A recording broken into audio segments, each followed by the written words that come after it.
स्वागत है। ब्रेक के बाद नैनीताल नगर पालिका में तेल का खेल सामने आया है। मामले को गंभीरता से लेते हुए पालिका अध्यक्ष ने 3 ड्राइवरों को हटा दिया है। साथ ही जांच कमेटी को आदेश दिया है कि 10 दिन के भीतर अपनी रिपोर्ट दें।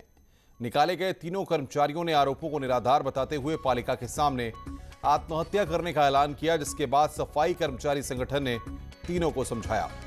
आरोप है कि जब ये तीनों ड्राइवर वाहन चला रहे थे तब डीजल का बिल 10 लाख के करीब था, जबकि उनको हटाने के बाद बिल 3 से 4 लाख के बीच आ गया।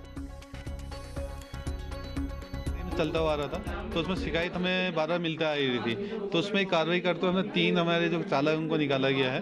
तो उनके पश्चात निकालने के बाद कल 1 हफ्ते पहले पूर्व उनके द्वारा एक मुझे लेटर यहाँ पर सौंपी गई है। उसमें दोनों को निर्दोष बताया, कहा गया है कि हमारे कर्मचारी हमसे पैसा ले रहा था करके। तो उसके लिए हमने एक कमेटी गठित कर दी गई है और 10 दिन का टाइम हमने इनको दे रखा है कि 10 दिन का कमेटी अपना डिसीजन बताएगी उसमें क्या है क्या नहीं है। चंपावत के लोहाघाट थाने की पुलिस ने 1 किलो चरस के साथ 3 लोगों को गिरफ्तार किया है। पुलिस का कहना है कि ये तीनों खून बोहना इलाके में चरस बेचने के लिए ला रहे थे। चेकिंग के दौरान इन तीनों को धर दबोचा गया। तीनों आरोपियों को फिलहाल जेल भेज दिया गया है। थाना लोहाघाट में 3 लोगों को गिरफ्तार किया गया है, जिनसे कुल 1 किलो 30 ग्राम चरस बरामद की गई है। आज तीनों अभियुक्तों को गिरफ्तार कर न्यायालय में पेश किया जा रहा है। इंडो नेपाल बॉर्डर सील होने के बावजूद खटीमा के झनकुइया थाना क्षेत्र में एसएसबी ने बॉर्डर पार से तस्करी जारी है। एसएसबी ने 9 लाख की तस्करी के साथ एक पिकअप को सीज किया है। बॉर्डर पर की जा रही तस्करी में खाद्य सामग्री सहित कपड़े बरामद किए गए हैं। हालांकि तस्कर भागने में कामयाब रहे। एसएसबी ने तस्कर सामग्री जब्त कर कस्टम को सौंप दिया है। जाकर के हमारे को ये पिकअप मिली जिसमें सामान भरा था। जब यहाँ पहुंचे कैंप में लेकर के फिर देखा गया सामान अलग अलग किस्म का था। तो ये जो है हमारे को सूचना के आधार पर हमने कार्रवाई की है। टोटल अमाउंटिंग जो है इस वक्त बनी हमारी 9,24,400 रुपये का जो सामान है जो पाया गया है। पिथौरागढ़ में प्रकृति ने अपना सौंदर्य जमकर बिखेरा है। यहाँ कई ऐसे स्थल हैं जो प्रकृति के दीवानों को अपनी ओर खींचते हैं। ऐसी ही एक जगह है बूंदी, जो कभी मानसरोवर यात्रा का पड़ाव रहा था।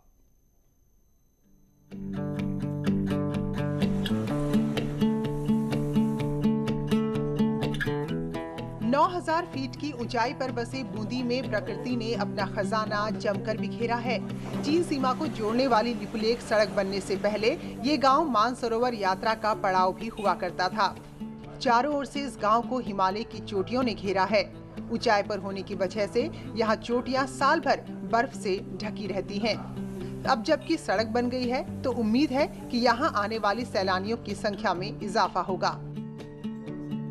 तो यहाँ मतलब बाहर से जैसे गुजरात, महाराष्ट्र, हर जगह से इतनी भीड़ मतलब भीड़ रहती है यहाँ। ये यात्रा चलती है, टूरिस्ट आते हैं, पर्सनल भी आते हैं। मतलब कैलाश मानसरोवर उससे आदि कैलाश लगभग अभी लगा बहुत भीड़ होता है यहाँ। देखिए, जब सड़क नहीं बनी थी तो हम यहाँ आने की सोच भी नहीं सकते थे। आज सड़क का उद्घाटन हुआ है। हम लोग यहाँ बूंदी गांव में आए हैं और जिस तरह से मेरे पीछे आप देख रहे हैं कि ग्लेशियर्स दिख रहे हैं और बड़े बड़े हिमकण हम देख रहे हैं। बहुत अद्भुत सुंदर नजारा है।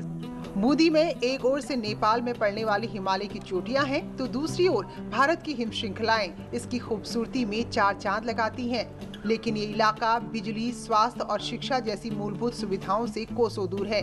यही वजह है कि गांव से आधे से ज्यादा लोग पलायन कर चुके हैं। समस्या है, जैसे लाइट का है, बहुत बड़ा समस्या है। और शिक्षा के लिए स्कूल है नहीं यहाँ, जैसे प्राइमरी पाठशाला वगैरह कुछ है नहीं। हायर स्टडी के लिए बाहर जाना पड़ता है।